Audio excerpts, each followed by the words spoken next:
وعلى رسوله محمد خاتم النبيين وإمام المتقين وقائد الغر المحجلين وعلى آله وأصحابه أجمعين.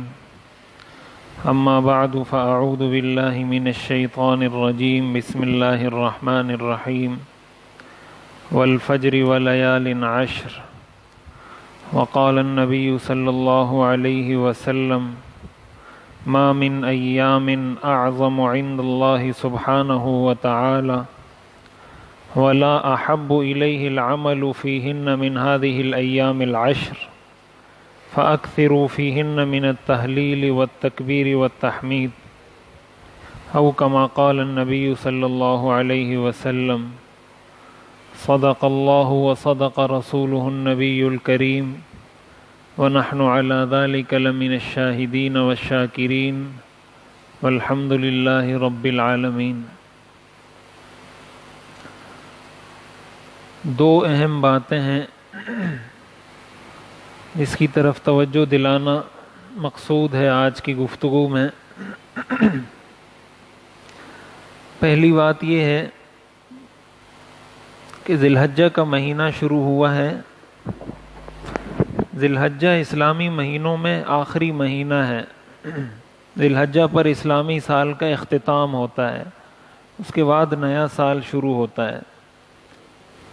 تو ایک تو ہمیں یہ آگاہی ہونی چاہیے، اسلامی مہینوں کے بارے میں معلومات رکھنی چاہیے کہ پہلا مہینہ کون سا ہوتا ہے، دوسرا کون سا ہوتا ہے، تیسرا کون سا ہوتا ہے، سال شروع کس مہینے سے ہوتا ہے، ختم کس مہینے پہ ہوتا ہے. ہمیں اس کا نہیں پتہ ہوتا. حالانکہ ہماری بہت ساری عبادات کا تعلق، دین کا تو پورا نظام ہی انہی مہینوں کے حساب سے ہے. اگر آپ روزوں کو دیکھ لیں، آپ محرم کے 10 محرم کے روزے کو دیکھ لیں، ذی الحجہ کو دیکھ لیں، قربانی کو دیکھ لیں، حج کو دیکھ لیں، سارے مسائل کا تعلق انہی مہینوں کے ساتھ ہے. ایسا تو نہیں ہے نا کہ اسلام نے یہ کہا ہو کہ اگست کے مہینے میں قربانی کرنی ہے، یا اگست کے مہینے میں حج کرنا ہے، یا ستمبر میں روزے رکھنے ہیں، یا جنوری میں جو ہے نا محرم 10 محرم کا روزہ رکھنا ہے. ایسا تو نہیں ہے. شریعت کا سارا مدار قمری مہینوں پر ہے، اور اس کے بارے میں ہمیں آگاہی ہونی چاہیے. آگاہی خود بھی ہونی چاہیے، ہمارے بچوں کو بھی ہونی چاہیے، ہمارے گھر والوں کو بھی ہونی چاہیے. یہ وہ چیزیں ہوتی ہیں جو دکھنے میں بہت معمولی سی لگتی ہیں. یعنی کوئی آدمی یہ کہہ سکتا ہے کہ اگر مجھے نہیں پتا تو کیا ہو جائے گا. تو ٹھیک ہے، ایسا ہونے کو تو کچھ نہیں ہوگا کہ اگر اس کو نہیں پتا ہوگا تو یا کوئی زلزلہ آ جائے گا، یا کوئی طوفان آ جائے گا، یا آسمان ٹوٹ کر گر جائے گا. ایسا تو کچھ نہیں ہوتا. ایسا تو کسی کو اگر ایمان کے بارے میں بھی نہیں پتا تب بھی کچھ نہیں ہوتا. لیکن ایک مسلمان کو اسلام کی بنیادی چیزوں کا تو پتہ ہونا چاہیے، بالخصوص جس سے اس کو سال بھر واسطہ پڑتا ہے. تو اس لیے ایک تو اس حوالے سے ہمیں اپنے آپ کو آگاہ رکھنا چاہیے، اپنے بچوں کو بتانا چاہیے، گھر والوں کو بتانا چاہیے. اسلامی مہینوں کے نام یاد کرنے چاہیے کہ پہلا مہینہ کون سا ہے، دوسرا کون سا ہے، تیسرا کون سا ہے. اس طرح آہستہ آہستہ بڑھ کے ہم کچھ آگے دین کا علم حاصل کر سکیں گے، یا دین کو سمجھ سکیں گے. یا تو یہ کہ انسان یہ طے کر لے کہ میں نے نہ دین پڑھنا ہے نہ سمجھنا ہے، میرا دین سے کوئی لینا دینا نہیں ہے، تو پھر اس کو ضرورت نہیں ہے، نہ اس کو اسلامی مہینے کے نام یاد کرنے کی ضرورت ہے، نہ اور کچھ یاد کرنے کی ضرورت ہے. لیکن اگر انسان یہ چاہتا ہے کہ میں دن و دن ترقی کروں، میری دینی معلومات کے اندر کچھ تھوڑا بہت اضافہ ہوتا رہے، مجھے اپنی دین کے بارے میں آگاہی تھوڑی بہت بڑھتی رہے، اگر وہ یہ چاہتا ہے تو پھر اس کو کچھ نہ کچھ عملی قدم اٹھانا پڑتا ہے. یہ بھی اس کی ایک صورت ہے کہ ہم اس چیز کو بھی سامنے رکھیں. ذی الحجہ کے مہینے میں، ذی الحجہ کے جو پہلے 10 دن ہوتے ہیں جس کو عشرہ ذی الحجہ کہا جاتا ہے، اس مہینے کے پہلے 10 دن اسلام میں بہت اہمیت رکھتے ہیں، اس کی بہت زیادہ فضیلت ہے. حضور علیہ الصلاۃ والسلام نے ارشاد فرمایا: ما من عمل ما من ایام العمل فیہا احب الی اللہ من ہذہ العشر، کہ اللہ کی نظر میں سب سے زیادہ جو عمل پسندیدہ ہے، نیک عمل، اللہ کو سب سے زیادہ جو نیک عمل پسند ہے وہ نیک عمل ہے جو ان 10 دنوں میں سے کسی دن میں کیا جائے یا ان 10 دنوں میں کیا جائے. یعنی ساری زندگی انسان نیک اعمال کرتا ہے، اور نیک عمل، ہر ایک نیک عمل ہی اللہ کو پسند ہے، لیکن ان نیک اعمال میں بھی سب سے زیادہ پسندیدہ عمل اللہ کی بارگاہ میں وہ نیک عمل ہے جو ان 10 دنوں میں کیا جائے. اب نیک عمل کوئی بھی ہو، چاہے وہ نماز ہو، چاہے وہ روزہ ہو، چاہے وہ صدقہ ہو، چاہے وہ رشتہ داروں کے ساتھ حسن سلوک ہو، چاہے وہ اچھے اخلاق ہوں، کوئی بھی نیک عمل ہو، تو ان دنوں میں اس کی فضیلت اور اس کا ثواب بہت بڑھ جاتا ہے. قرآن کریم کے اندر اللہ تعالیٰ نے ان 10 راتوں کی قسم کھائی ہے، والفجر ولیال عشر، کہ قسم ہے فجر کی اور 10 راتوں کی. تو ان 10 راتوں سے مراد مفسرین نے لکھا ہے کہ ان 10 راتوں سے ذی الحجہ کی 10 راتیں، ابتدائی 10 راتیں مراد ہیں. اب اللہ تعالیٰ نے جو قسم کھائی ہے یہ در حقیقت انسان کو ان دنوں کی اہمیت بتانے کے لیے، ورنہ اللہ کو تو قسم کھانے کی ضرورت نہیں ہے، لیکن ان راتوں کی قسم کھا کر مسلمانوں کو اس کی اہمیت بتلانا مقصود ہے کہ یہ دن اور یہ راتیں بڑی اہمیت کی حامل ہیں، اس لیے میں نے اس کی قسم کھائی ہے. اور ایک حدیث کے اندر حضور علیہ الصلاۃ والسلام نے ارشاد فرمایا، ما من ایام احب الی اللہ ان یتعبد له فیها من 10 ذی الحجہ یعدل صیام کل یوم منها بصیام سنۃ وقیام کل لیلۃ منها بقیام لیلۃ القدر. یہ مسند احمد اور ابو داؤد کی روایت ہے. آپ نے فرمایا کہ ان دنوں میں سے ہر دن کا روزہ 1 سال کے روزوں کے برابر ثواب رکھتا ہے، اور ان راتوں میں سے ہر رات لیلۃ القدر جیسی فضیلت رکھتی ہے.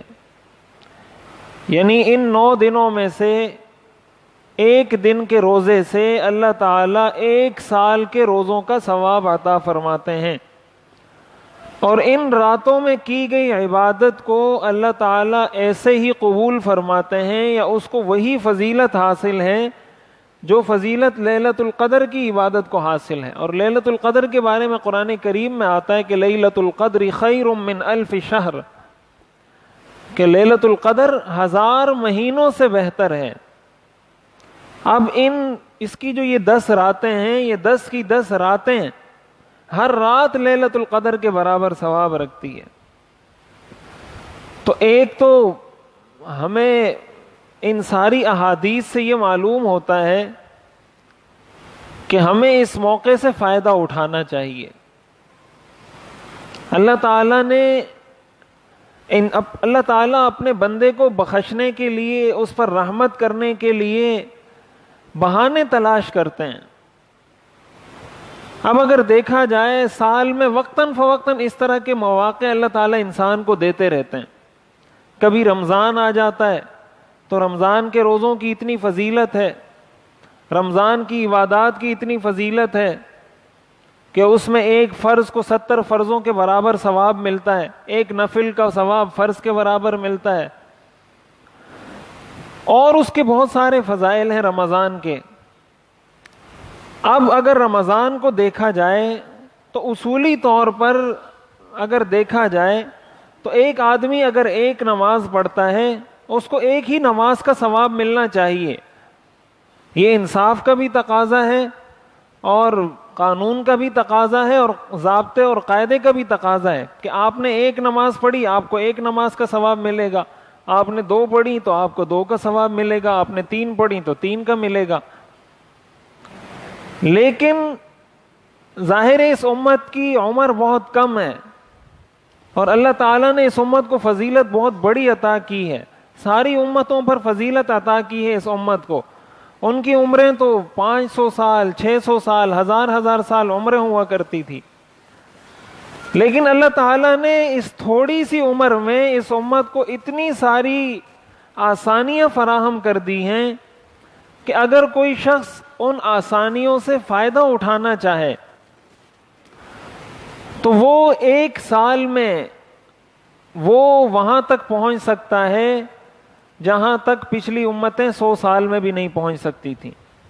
اب مثال کے طور پر یہی ذی الحجہ کے مہینے کو ہم لے لیں، یہ جو 10 دن ہیں، اب ہر دن کے روزے کا ثواب 1 سال کے روزوں کے برابر ہے۔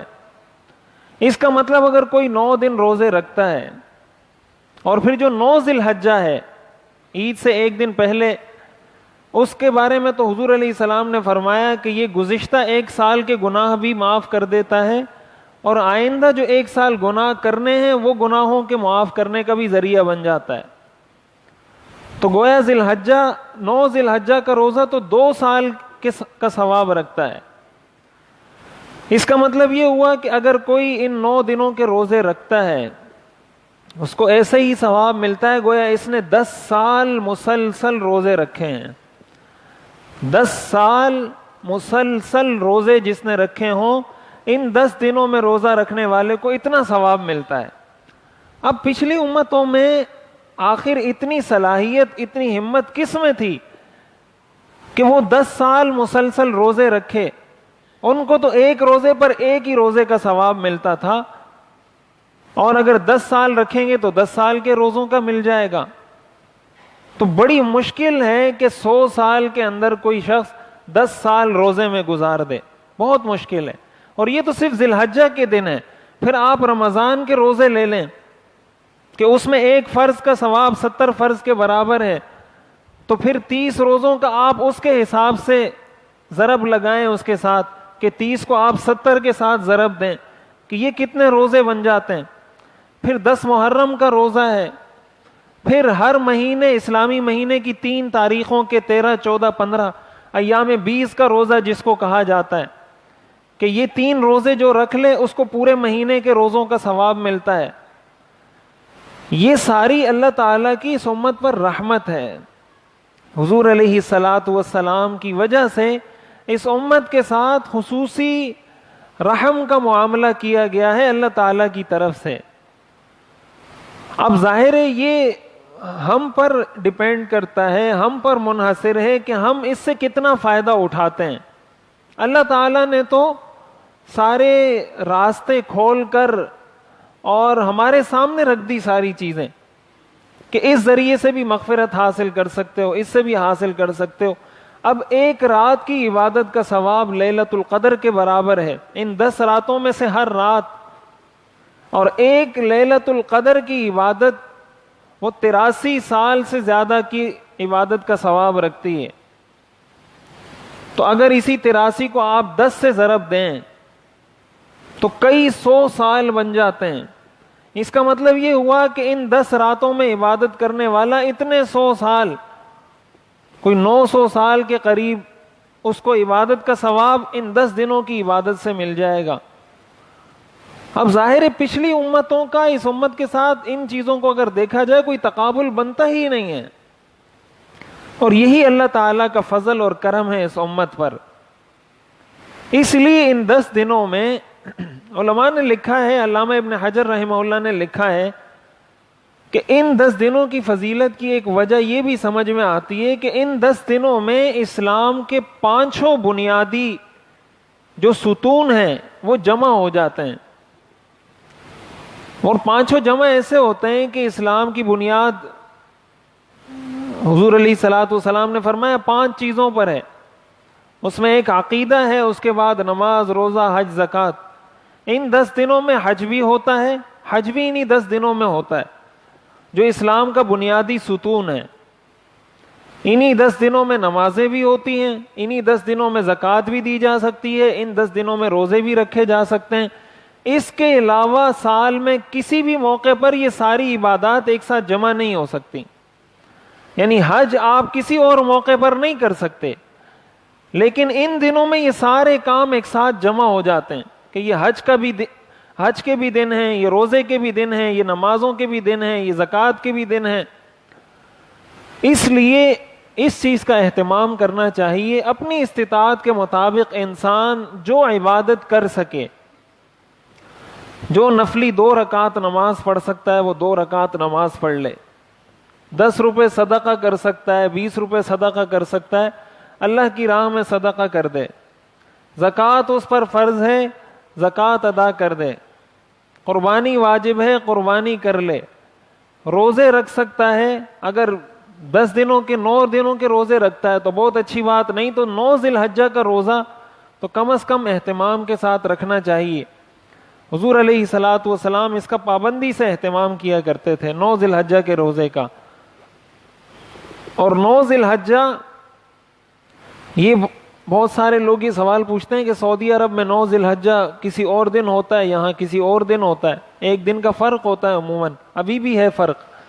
ہمارے یہاں 5 ذی الحجہ ہے، وہاں 6 ذی الحجہ ہے. تو اس کے اندر اعتبار آپ نے اپنے ہی ملک کا کرنا ہے جہاں آپ رہتے ہیں. آپ یہاں کے 9 ذی الحجہ کے اعتبار سے آپ کے لیے 9 ذی الحجہ کی فضیلت ہے اور 9 ذی الحجہ کا روزہ رکھنا ہے. آپ نے یہاں کا اعتبار کر کے روزہ بھی رکھنا ہے اور آپ کے لیے وہ فضیلت یہاں کے اعتبار سے ہے. جس طرح ہم نماز پڑھتے ہیں تو نماز پڑھتے وقت ہم سعودی عرب کے وقت کے مطابق نماز نہیں پڑھتے، یا فجر کی یا ظہر کی یا عصر کی یا مغرب کی، وقت میں تو فرق ہے. تو ہم جب نماز پڑھتے ہیں پاکستان کے وقت کے مطابق پڑھتے ہیں، اور ہمارا وقت داخل بھی پاکستان کے وقت کے مطابق ہوتا ہے اور ختم بھی پاکستانی وقت کے مطابق ہوتا ہے کہ ابھی فجر کا وقت شروع ہوا ابھی ختم ہو گیا، ابھی ظہر کا شروع ہوا ابھی ختم ہو گیا. تو 9 ذی الحجہ بھی ہم نے یہیں کے حساب سے رکھنا ہے. البتہ اس کے اندر بعض علماء نے یہ بات لکھی ہے، بعض علماء کی رائے یہ ہے کہ وہاں کے اعتبار سے بھی روزہ رکھنا چاہیے. اس لیے علماء فرماتے ہیں کہ زیادہ بہتر یہ ہے کہ انسان اگر دونوں دن کے روزے رکھ لے تو بہت ہی اچھی بات ہے. یعنی یہاں کے حساب سے 8 ذی الحجہ کا بھی رکھ لے جو وہاں کا 9 ذی الحجہ ہوگا، اور پھر یہاں کا 9 ذی الحجہ کا بھی رکھ لے جو وہاں 10 ذی الحجہ ہوگا. تو بہتر یہی ہے، احتیاط اسی میں کہ دونوں رکھ لے. نہیں تو اگر صرف 9 ذی الحجہ کا یہاں کے 9 ذی الحجہ کے حساب سے رکھ لیتا ہے تو انشاءاللہ اللہ تعالیٰ کی ذات سے امید ہے کہ اس کو اس 9 ذی الحجہ کا ثواب مل جائے گا. تو یہ تو ذی الحجہ کی ان 10 دنوں کی فضیلت ہے. اس کا بنیادی مقصد یہ ہے کہ ہم اپنے گھروں میں اپنے بچوں کو بتائیں. جیسے ہمارے ہاں مختلف دن آتے ہیں، ہم ان دنوں کو مناتے ہیں. عید کا دن آتا ہے، مختلف ایام منائے جاتے ہیں. تو یہ دن بھی منانے کے ہیں. منانے کا مطلب یہ ہے کہ اس میں عبادات کر کے ان دنوں کو منایا جائے. اس میں نفلی عبادات کر کے، نفلی نمازیں پڑھ کے، نفلی روزے رکھ کے، تلاوت کر کے، صدقہ کر کے. اسلام میں منانے کا یہ تصور ہے. اسلام میں منانے کا تصور نعرے بازی نہیں ہے. یہ بات اچھے طریقے سے یاد رکھیں. اسلام میں جو بھی چیز منائی جاتی ہے اس میں نعرے بازی نہیں ہے کہ آپ نعرے لگائیں، شور شرابہ کریں، لوگوں کو بتائیں کہ ہم یہ دن منا رہے ہیں. آپ عید کا دن دیکھ لیں. عید کے دن ہمیں اللہ نے کیا حکم دیا؟ شریعت کا حکم کیا ہے کہ جا کے عید کی نماز پڑھو. اس کا مطلب یہ ہوا کہ تم عید منا رہے ہو. عید الاضحیٰ آ رہی ہے تو عید جا کے عیدگاہ میں عید کی نماز پڑھو. اس کا مطلب یہ ہے کہ تم عید منا رہے ہو. جا کے قربانی کرو. اس کا مطلب یہ ہے کہ تم عید منا رہے ہو. یہ مطلب نہیں ہے کہ نعرے لگاؤ کہ آج ہم عید الفطر منائیں گے، پھر نعرے لگاؤ کہ آج ہم عید الاضحیٰ منائیں گے. اسلام عمل کا درس دیتا ہے، پریکٹیکل دین ہے، صرف تھیوری نہیں ہے، نعرے بازی نہیں ہے، زبان سے بولنے والے جملے نہیں ہیں، پریکٹیکل چاہتا ہے اسلام. تو ان 10 دنوں کو بھی منانے کا مطلب یہ ہے کہ ہم اپنے گھر میں بچوں کو بتائیں تو صحیح. اب 14 اگست آیا، سب بچوں کو پتہ چل گیا، سب بڑوں کو پتہ چل گیا. اچھی بات ہے، پتہ چل گیا، ہمارا ملک آزاد ہوا تھا، ہمیں اس کی تاریخ دہرانے کا ایک موقع مل گیا. لیکن یہ 10 ذی الحجہ، یہ ذی الحجہ کے 10 دن آئے، ہمارے بچوں کو پتہ ہے کہ یہ 10 ذی الحجہ، یہ جو ذی الحجہ کے 10 دن ہیں اس کی کوئی اہمیت ہے؟ نہیں پتا. ہمارے بچوں کو نہیں پتا، ہمارے بڑوں کو نہیں پتا، ہمارے جوانوں کو نہیں پتا. یہ کون بتائے گا؟ آپ کیا توقع رکھتے ہیں کہ میڈیا ان چیزوں کو بتائے گا؟ ٹی وی چینل آپ کو یہ چیزیں بتائیں گے کہ ان 10 دنوں کی فضیلتیں، ان میں روزے رکھیں؟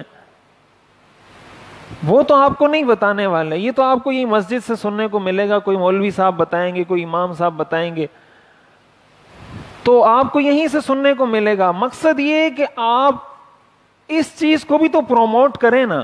یہ تو اسلام نے تقاضا کیا ہے کہ آپ اس کو پروموٹ کریں، ان 10 دنوں کو پروموٹ کریں، لوگوں کو بتائیں کہ بھائی اس کی فضیلت ہے، اس میں روزے رکھو، اس میں صدقہ دو، اس میں غریبوں کا خیال کرو، یتیموں کے سر پہ ہاتھ رکھو، بیواؤں کو راشن فراہم کرو. اس کو بھی تو پروموٹ کریں. اس کو کون پروموٹ کرے گا آخر اگر ہم نہیں کریں گے تو؟ اور یاد رکھیں اسی سے معاشرہ ترقی پاتا ہے. معاشرہ نعروں سے ترقی نہیں پاتا، معاشرہ عمل سے ترقی پاتا ہے. آپ جب صدقہ دیں گے، کسی کے غریب کے گھر میں چولہا جلے گا، اس کے دل میں آپ کے لیے محبت پیدا ہوگی. جب محبت پیدا ہوگی تو معاشرے میں اتحاد و اتفاق ہوگا. پھر غریب امیر کے اوپر جھپٹے گا نہیں، غریب امیر پہ ڈاکہ نہیں ڈالے گا، غریب امیر کے گھر سے چوری نہیں کرے گا. لیکن جب اس کو پتا ہے غریب کو کہ بھائی نہ مجھے کوئی صدقہ دیتا ہے، نہ مجھے کوئی زکوٰۃ دیتا ہے، نہ میرا حق جو اللہ نے ان پر فرض کیا ہے کہ ان کے مال میں یہ میرا حق ہے، یہ مجھے نہیں مل رہا، تو پھر محبت پیدا نہیں ہوتی. غریب پھر امیر کو حاسدانہ نگاہ سے دیکھتا ہے، حسد والی نگاہ سے دیکھتا ہے، دشمن کی نگاہ سے دیکھتا ہے. وہ سمجھتا ہے یہ میرا دشمن ہے. اس کے گھر میں چولہا نہیں جل رہا، اس کے پیٹ میں روٹی نہیں ہے. جب وہ آپ کی گاڑی دیکھے گا وہ آپ کو اپنا دشمن سمجھے گا. جب آپ کو اپنا دشمن سمجھے گا تو معاشرے میں اتحاد و اتفاق نہیں آ سکتا، چاہے آپ جتنے بھی نعرے لگا لیں.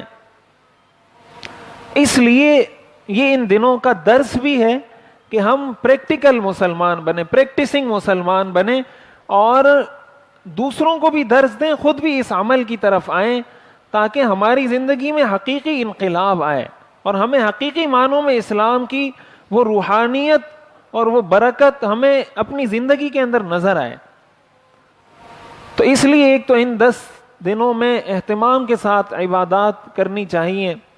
اور ایک اور بات جو عرض کرنی ہے، ابھی تو وقت بھی ختم ہو گیا، بس میں خلاصہ عرض کر دیتا ہوں کہ ہالینڈ کے اندر نومبر کے مہینے میں حضور علیہ الصلاۃ والسلام کے گستاخانہ خاکے شائع کرنے کا مقابلہ منعقد کیا جا رہا ہے، اور باقاعدہ ہالینڈ کی حکومت کی سرپرستی میں یہ کام ہو رہا ہے، حکومتی سرپرستی میں، پارلیمنٹ کی جانب سے یہ کام ہو رہا ہے کہ ہم حضور علیہ الصلاۃ والسلام کے گستاخانہ خاکوں کا مقابلہ کروائیں گے.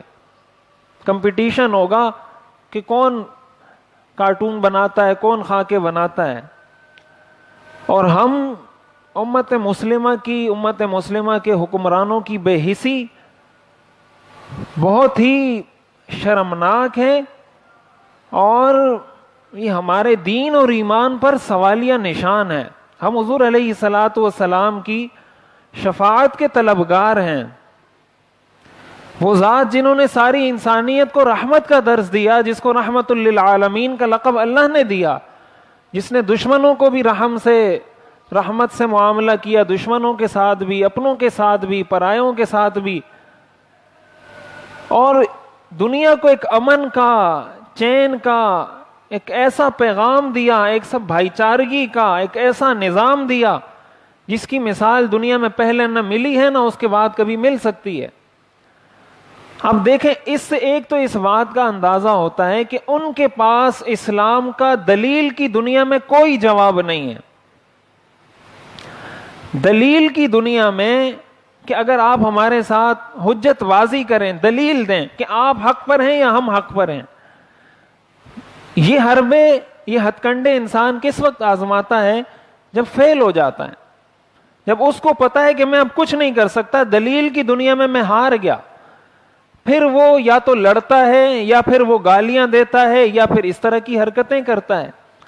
اس سے ایک تو ان کی بوکھلاہٹ واضح ہوتی ہے کہ وہ کتنے بوکھلائے ہوئے ہیں اسلام کے مقابلے میں. اور اسلام کے مقابلے میں ان کو تو چاہیے تھا دلیل سے بتاتے کہ بھائی تمہارا دین صحیح نہیں ہے، ہمارا دین صحیح ہے، اس کی یہ دلیل ہے، اس کی یہ دلیل ہے، اس کی یہ دلیل ہے. کبھی کوئی مسلمان کسی حضرت عیسیٰ علیہ السلام ہے، حضرت موسیٰ علیہ السلام، یہ ساری ہماری محترم شخصیات ہیں، ہم ان سارے انبیاء پر ایمان لاتے ہیں. کبھی کوئی مسلمان اس کا سوچ بھی نہیں سکتا کہ وہ ان کے پیغمبر کی شان میں گستاخی کرے، اس لیے کہ وہ ہمارے بھی پیغمبر ہیں اور ہم ان کو حق پہ سمجھتے ہیں. لیکن ان کی یہ حرکتیں اس بات کی نشاندہی کرتی ہیں کہ ان کے پاس اسلام کا دلیل کی دنیا میں کوئی جواب نہیں ہے. یہ مسلمانوں کو لوگ تانے دیتے ہیں کہ آپ متشدد ہیں، آپ دلیل سے بات کریں، آپ جو ہے نا مکالمہ کریں. مسلمان تو مکالمہ کر رہے ہیں. مسلمان نے تو آج تک کسی پیغمبر کے خاکے نہیں بنائے، کسی پیغمبر کے کارٹونوں کا مقابلہ کسی مسلمان ادنا سے ادنا درجے کے مسلمان نے نہیں کروایا. مسلمان تو مکالمے پر یقین رکھتا ہے، دلیل پہ یقین رکھتا ہے. لیکن ان کی یہ حرکتیں آخر ہم سے تو پوچھا جائے گا. حضور علیہ الصلاۃ والسلام کی ذات اور آپ کی شان میں گستاخی اسلام کی نظر میں ناقابل معافی جرم ہے. یہ بات یاد رکھیں، حضور کی گستاخی ناقابل معافی جرم ہے شریعت کی نظر میں. حضور علیہ الصلاۃ والسلام نے اپنی حیات طیبہ کے اندر کئی گستاخوں کو قتل کرنے کے لیے صحابہ کی تشکیلیں کی ہیں خود، کہ آپ جا کے اس کو قتل کریں. ایک کعبے کے غلاف سے چمٹا ہوا تھا ابن خطل، آپ نے فرمایا کعبے کے غلاف سے چمٹا ہوا ہے، اس کعبے کے غلاف سے پکڑ کے اس کو وہیں قتل کرو. بیت اللہ کے اندر اس کو قتل کیا، حرم کے اندر. حالانکہ حرم کے اندر آپ کوئی پودا بھی نہیں اکھاڑ سکتے، ناجائز ہے. کسی جانور کا شکار بھی نہیں کر سکتے، انسان کو مارنا تو بہت دور کی بات ہے. اس کو حرم اسی لیے کہا جاتا ہے کہ وہ محترم ہے، وہاں آپ کوئی اس طرح کی حرکت نہیں کر سکتے. آپ نے فرمایا اس کو حرم کے اندر قتل کرو. تو اب ظاہر ہے ہم قتل تو نہیں کر سکتے اس گستاخ کو، وہ وہاں بیٹھا ہوا ہے. ہماری اب اتنی وہ نہیں ہے، بس نہیں ہے، ہماری وس نہیں ہے. بس چلتا تو کوئی چھوڑتا نہیں کوئی مسلمان اس کو. لیکن اب کیا کریں، ہم یہاں سے ہالینڈ تو جانے سے رہے، لیکن کچھ تو کر سکتے ہیں. ایک مسلمان ہونے کی حیثیت سے کوئی ذمہ داری تو ہم پہ عائد ہوتی ہے، اور وہ ذمہ داری یہ ہے کہ آپ نے جن سیاسی رہنماؤں کو ووٹ دیے ہیں، جن کو منتخب کر کے اسمبلیوں میں پہنچایا ہے، یہاں ہم بول بول کے تھک گئے. اب آپ ان سے یہ مطالبہ بھی کریں برائے مہربانی کہ جناب والا ہم مسلمان ہیں، یہ اسلامی ملک ہے، یہاں کا آئین اسلامی ہے، یہ ملک ہمیں حضور علیہ الصلاۃ والسلام کے نام پر ملا ہے، تو ہم نے آپ کو ووٹ دیا ہے. اب برائے کرم آپ اس مسئلے پر آواز تو اٹھائیں، ایک احتجاج کا جملہ تو زبان سے نکالیں. کیا منہ لے کر جائیں گے حضور علیہ السلام کے سامنے قیامت کے دن؟ کس منہ سے کہیں گے ہماری شفاعت کریں؟ ووٹ دے کر اسمبلیوں میں پہنچا دیا، اب ان سے مطالبہ کون کرے گا؟ اب ان کو کون اس بات پہ مجبور کرے گا کہ حضور کی ناموس کا مسئلہ ہے، حضور کی عزت کا مسئلہ ہے، حضور علیہ الصلاۃ والسلام کی شان میں گستاخی کی جا رہی ہے؟ اس لیے اپنے سیاسی رہنماؤں پر دباؤ ڈالیں. خدا کے لیے اپنے سیاسی رہنماؤں کو خدا نہ بنائیں، ان کو خدا نہ بنائیں، ان کو انسان سمجھیں، ان کی غلط کو غلط، صحیح کو صحیح سمجھیں، غلط کریں ان کو صحیح بات کی رہنمائی دیں. اب یہ آواز کون اٹھائے گا؟ ہم نے تو یہاں اٹھا دی. وہ کہتے ہیں جنگل میں مور ناچا کس نے دیکھا؟ ہم نے تو بول دیا. ہماری بات کہاں تک جائے گی؟ حکمران وہ طبقہ ہے، سیاستدان وہ طبقہ ہے جس کی آواز باہر تک جاتی ہے، جس کی آواز کو مؤثر سمجھا جاتا ہے، جس کی آواز پر لوگ متاثر ہوتے ہیں کہ انہوں نے یہ آواز بلند کی ہے. آپ کا جس سیاسی جماعت سے بھی تعلق ہے، آپ بھرپور طریقے سے اپنے سیاسی رہنماؤں کو اس بات کا پابند بنائیں، اس پہ مجبور کریں، ورنہ قیامت کے دن یہ بات یاد رکھیں، حضور علیہ الصلاۃ والسلام سے آمنا سامنا ہوگا، اور اگر حضور نے رخ پھیر دیا تو پھر یاد رکھیں کہ کوئی بچت کا کوئی چانس نہیں ہے. اور حضور علیہ الصلاۃ والسلام اگر رخ نہیں پھیریں گے تو آخر کیا کریں گے؟ اگر میں اپنے سیاسی رہنما کو زبان سے ایک جملہ نہیں کہہ سکتا کہ یار حضور کی ناموس پر آواز اٹھاؤ، قیامت کے دن حضور مجھے محبت سے گلے لگائیں گے؟ ہم شفاعت کے طلبگار ہیں، شفاعت کے امیدوار ہیں. اس لیے ایک تو جو ہالینڈ کی، نیدرلینڈ کی مصنوعات ہیں ان کا پتہ لگائیں کون سی مصنوعات ہیں، ان کا بائیکاٹ کیا جائے، اپنے سیاسی رہنماؤں کو متوجہ کیا جائے. لوگ کہتے ہیں مولوی بار بار کہتے ہیں اس کا بائیکاٹ کرو، اس کا بائیکاٹ. کیا کرے آخر مولوی؟ یہ بات کرنا چھوڑ دے. مولوی یہ بات کرنا چھوڑ دے کہ حضور کی ناموس کی اسلام میں بڑی اہمیت ہے. یا تو آپ یہ کہیں کہ مولوی یہ بات نہ کرے کہ حضور کی بڑی عظمت ہے، یا تو پھر یہ بات چھوڑ دیتے ہیں. اگر نہیں چھوڑنی کچھ تو کرنا ہے. کیا کریں آخر؟ ہمارے بس میں کیا ہے؟ اس لیے اتنے بے غم ہو کر نہ بیٹھیں. آج پورے پاکستان میں یوم احتجاج منایا جا رہا ہے تمام مذہبی جماعتوں کی جانب سے. اس لیے اس میں شرکت کر سکتے ہیں تو اس میں شرکت کریں. اپنے سیاسی رہنما کو مجبور کر سکتے ہیں، ان کو مجبور کریں. کم از کم شفاعت کی کچھ آس لے کر تو ہم اس دنیا سے جائیں. اللہ تعالی ہمیں عمل کرنے کی توفیق عطا فرمائے.